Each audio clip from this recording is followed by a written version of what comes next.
The Advent of اسلام ان دا سب کنٹیننٹ، اسلام کی آمد برصغیر کو، اسلام کس طرح آئے برصغیر کو؟ اسلام کا ایک کلوز ریلیشن ہے برصغیر کے ساتھ۔ بگننگ میں عرب کے لوگ مسلم اور نان مسلم دونوں عرب انڈیا کو آتے تھے اور ادھر پر اپنا سامان فروخت کرتے تھے، انڈیا کے لوگ کے ساتھ تجارت کرتے تھے زیادہ تر ساحلی علاقوں پر۔ تو اس طرح انڈین کے لوگوں کے ساتھ ایک انٹریکشن پیدا ہو گیا۔ تو جو مسلم تھے انہوں نے بزنس معاملات کے ذریعے انڈین کے لوگوں کو امپریس کر دیا، کیونکہ وہ سب اسلامی اصولوں کے مطابق تجارت کرتے تھے، اور اس کے ساتھ ساتھ انہوں نے اسلام کی تبلیغ بھی شروع کر دی۔ جب اسلام کی تبلیغ شروع کر دی تو انہوں نے انڈین کے لوگوں پر ایک اثر ڈالا، تو اسی وجہ سے انڈین کے لوگوں نے اسلام کو قبول کرنا شروع کر دیا۔ تو اسی وجہ سے انڈین کا پہلا شہری جو کہ نور سے تعلق رکھتا تھا، بائی دا پریچنگ آف شیخ شرف بن مالک، انہوں نے اسلام قبول کر دیا۔ تو اس طرح اسلام کا پھیلانا شروع ہو گیا۔ اور عمر رضی اللہ تعالیٰ عنہ کے دور میں مسلمانوں نے انڈیا کے زمین پر پہلی جنگ لڑی۔ اس ٹائم عمان کے گورنر نے ایک ایکسپیڈیشن بھیج دی انڈیا کو جنگ کے لیے، without seeking permission from the کیلیفوں، خلیفہ کے پرمیشن کے بغیر انہوں نے یہ ایکسپیڈیشن بھیج دی۔ جب خلیفہ کو پتہ چلا کہ عمان کے گورنر نے ایکسپیڈیشن انڈیا کو بھیج دی، تو انہوں نے فردر ایکشن سے ایکسپیڈیشن کو روک دیا۔ جب روک دیا تو اسی طرح وہاں پر ایک مسلم سوسائٹی نے جنم لیا۔ جب مسلم سوسائٹی پیدا ہوگی تو انڈین کے لوگ پر بہت زیادہ اس کی اثر پڑ گئی، تو اسی وجہ سے اسلام کو پھیلانا شروع ہو گیا۔ اس لیے قائد اعظم نے بھی کہا کہ اسلام کے پاکستان اس دن پر ہمارا وجود میں آیا جب انڈیا کا پہلے شہری نے اسلام قبول کر دیا۔ اس کے بعد محمد بن قاسم نے اسلام کا دروازہ کھول دیا سندھ پر۔ کس طرح کھول دیا؟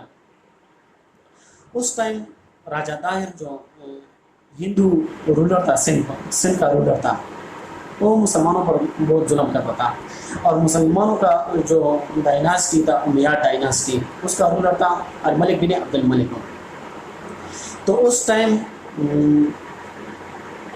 سائلون کے کنگ نے عراق کے گورنر کے لیے، حجاج بن یوسف کے لیے پھر وصل بھیج دی، اور وہ وصل لوٹ کیا ڈفرینٹ تحائف سے، قیمتی تحائف سے حجاج بن یوسف کے لیے وصل لوٹ کیا، اور جو عورتیں اور بچے سائلون میں پیدا ہوئے ان کو بھی بھیج دیے گئے۔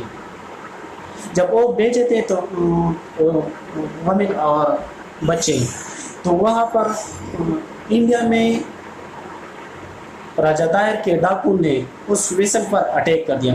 جب اٹیک کر دیا تو وہ عورتیں اور بچے کو جیل میں ڈال دیا اور قیمتی تحائف کو چھین لیا گیا۔ جب حجاج بن یوسف کو اس عورتوں اور بچوں کو پتہ چلا تو انہوں نے اپنا پرسنل میسنجر بھیج دیا راجہ طاہر کے پاس کہ یہ عورتیں اور بچے کو آزاد کر دو۔ تو راجہ طاہر نے اس سے انکار کر دیا اور پیغام بھیج دیا کہ اگر آپ میں طاقت ہے تو آپ یہ بچے اور عورتیں آزاد کر دیں۔ تو حجاج بن یوسف ایک اسٹرکٹ ایڈمنسٹریٹر تھا، اس کو غصہ آ گیا اور انہوں نے پھر ایکسپیڈیشن تیار کی اور راجہ طاہر کو سزا دینے کے لیے بھیج دی۔ جب وہ ایکسپیڈیشن بھیج دی تو وہاں پر تو وہ سارے ناکام ہوئے۔ جب وہ ناکام، کیونکہ ان کے کمانڈر کل ہو گیا بیٹل میں، اس کے بعد حجاج بن یوسف نے ایک اور فیصلہ کیا کہ میں اپنا ینگ نیفیو اور سن ان لا بھیج دوں گا محمد بن قاسم۔ اور محمد بن قاسم اس ٹائم عراق میں تھا، جو ایک کمپین چلا رہا تھا راجہ طاہر کے خلاف۔ جب وہ کامیاب ہو گیا اس کمپین میں تو وہ دیوبند چلا گیا اور وہاں سے راجہ طاہر کو چیلنج کیا ایک پیسر کن جنگ کے لیے 712 میں۔ جب راجہ طاہر کو چیلنج کر دیا تو راجہ طاہر نے یہ چیلنج قبول کر دیا، تو جنگ شروع ہوئی۔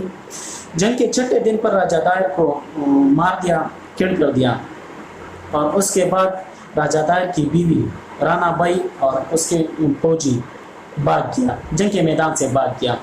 راور ایک قلعے کو چلا گیا اور وہاں سے راجہ طاہر کی بیوی رانا بائی نے محمد بن قاسم کو چیلنج کر دیا. جب محمد بن قاسم کو چیلنج کر دیا تو انہوں نے چیلنج قبول کر دیا اور چلا گیا، اس کے پیچھے چلا گیا. جب چلا گیا تو محمد بن قاسم نے اپنے فوج کو آرڈر دی کہ قلعے کی دیواریں کو گرا دو. جب رانا بائی کو پتہ چلا گیا کہ اب وہ ادھر آ گیا ہے تو انہوں نے عورتوں کے بیچ میں اپنے آپ کو جلا دیا اور قلعہ کو محمد بن قاسم نے قلعہ کو فتح کیا. تو اسی طرح محمد بن قاسم نے سندھ فتح کیا، اور اس کے بعد جو قلعہ فتح کیا، جو ایریا فتح کیا محمد بن قاسم نے، اس کے قریب جو علاقے تھے اس کے رولر کو بھی اسلام قبول کرنے کے پیغام بھی بھیج دیے تھے. اس کے بعد محمد بن قاسم نے ایک امپائر وہاں پر کھڑی کر دی، اور امپائر کھڑی کرنے کے بعد اسلامی سوسائٹی کھڑی کرنے کے بعد وہاں پر ایک انسٹیٹیوشن بنا دی جو اسلامی قوانین کے بنیاد پر تھا. تو انڈیا برصغیر کے علاقے میں ساؤتھ ایشیا کے ایریا پر اس طرح اسلام آیا.